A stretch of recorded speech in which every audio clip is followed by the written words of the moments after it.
तो एक्सरसाइज 3.5 का question number 4 के पार्ट्स देखते हैं। उसमें 6 पार्ट हैं और 6 के 6 सारे बहुत इंपॉर्टेंट हैं। इस टाइप का कोई भी प्रॉब्लम बोर्ड एग्जाम में आ सकता है। तो फर्स्ट पार्ट देखते हैं। तो क्वेश्चन नंबर 4 में सबसे पहले करना क्या है, तो आप देखेंगे एक्सरसाइज में लिखा है form the pair of linear equations in the following problems and find their solution if they exist. अगर एग्जिस्ट करेगा तभी आप फाइंड करेंगे बाय एनी एल्जेब्रिक मेथड।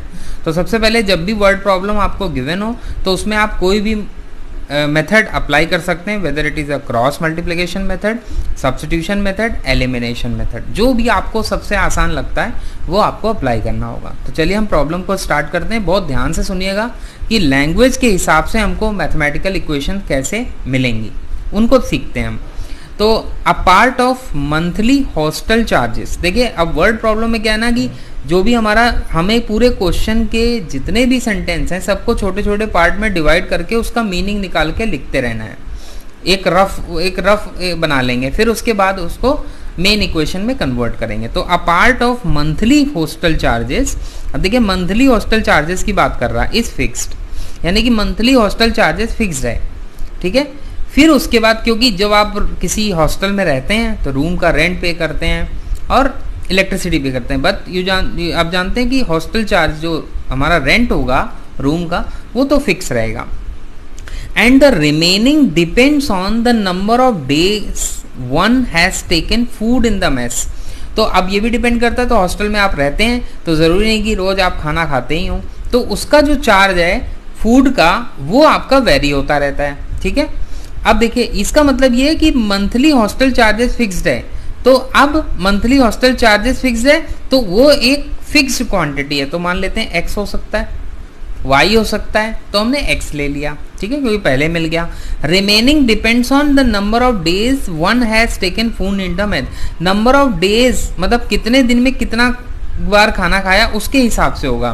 तो अगला पॉइंट कह रहा है व्हेन अ स्टूडेंट ए, अब कोई स्टूडेंट ए है हमारा, takes food for 20 days she has to pay. अब देखो उसने फूड लिया 20 डेज के लिए, तो इसका एक्स से हमें कोई लेना देना नहीं, जो फूड है वो हमने वाई ले लिया कि फूड का चार्ज पे करेगा, तो फूड का चार्ज 20 डेज का दे रहा है, ठीक है। 8 फूड उसने 20 दिन के लिए लिया, तो उसको टोटल जो है 1000 टोटल चार्जेस उसको पे करने पड़े, ठीक है। अब ये स्टूडेंट ए की बात है, तो यहीं से हम अपने क्वेश्चन को स्टार्ट करते हैं। तो सबसे पहले हमें ये लिखना होगा, तो देखिए इसकी लैंग्वेज भी कैसे लिखते हैं वो भी सीखेंगे।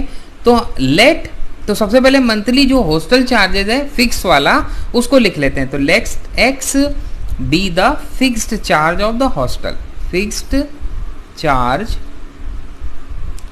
किसका हो गया, ये एक्स फिक्स चार्ज हो गया किसका, फूड का या हॉस्टल चार्ज, ठीक है। इतना तो देना ही देना है, इससे आप बच नहीं सकते।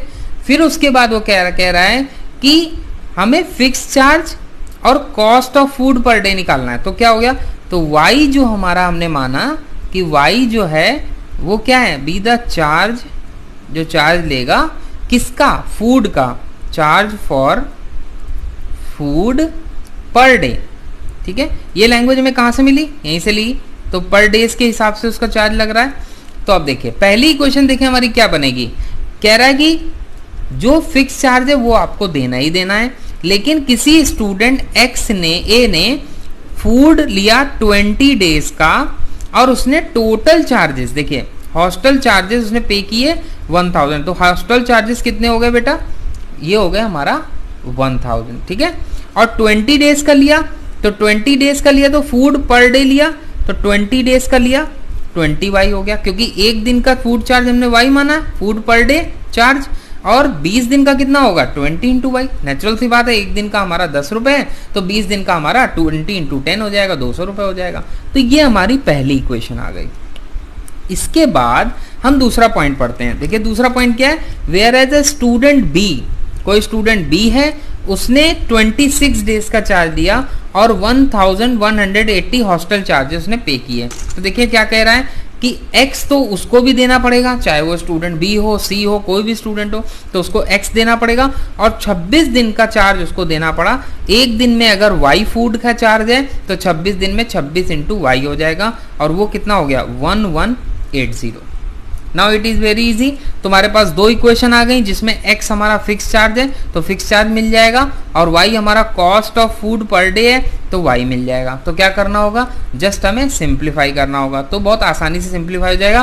तो मैं तो प्रेफर करूंगा इसमें कि मैं एलिमिनेशन मेथड लगाऊं, क्योंकि मुझे दिख रहा है x के कोफिशिएंट सेम है दोनों इक्वेशन में, तो मैं जस्ट सब्ट्रैक्ट कर दूंगा, दोनों इक्वेशन को सब्ट्रैक्ट करूंगा तो x वाला कैंसिल हो जाएगा और ये हमारा बचेगा माइनस का 6y इक्वल टू हमारा कितना हो जाएगा 180 विद अ माइनस साइन। तो y की वैल्यू सीधे सीधे हमारी कितनी आ गई 180/6, दैट इज 6 3 दा और ये 30, तो 30 आ गई। तो यहाँ से y की वैल्यू हमारी कितनी आ गई 30। ओके, y क्या है, cost of food per day, तो इसका मतलब हमें मिल गया cost of food per day वो हमारा कितना हो गया 30। तो हम लिखेंगे कि cost of food per day वो हमारा कितना हो गया 30।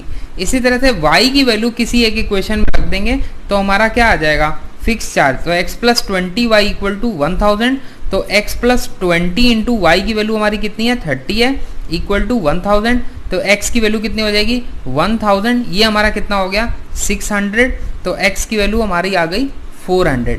इसका मतलब 400 हमारा वो चार्ज है जो हमें देना ही देना है।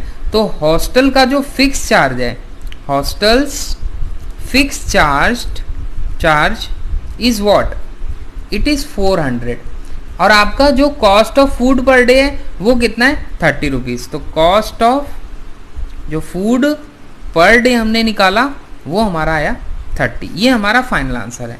तो पूरे क्वेश्चन में बस हमें एक ही चीज़ का ध्यान रखना है कि देखिए जब भी हम वर्ड प्रॉब्लम हैंडल करते हैं तो एक एक छोटा छोटा पार्ट हम उसको एनालाइज करते रहते हैं और अपनी इक्वेशन बनाते हैं।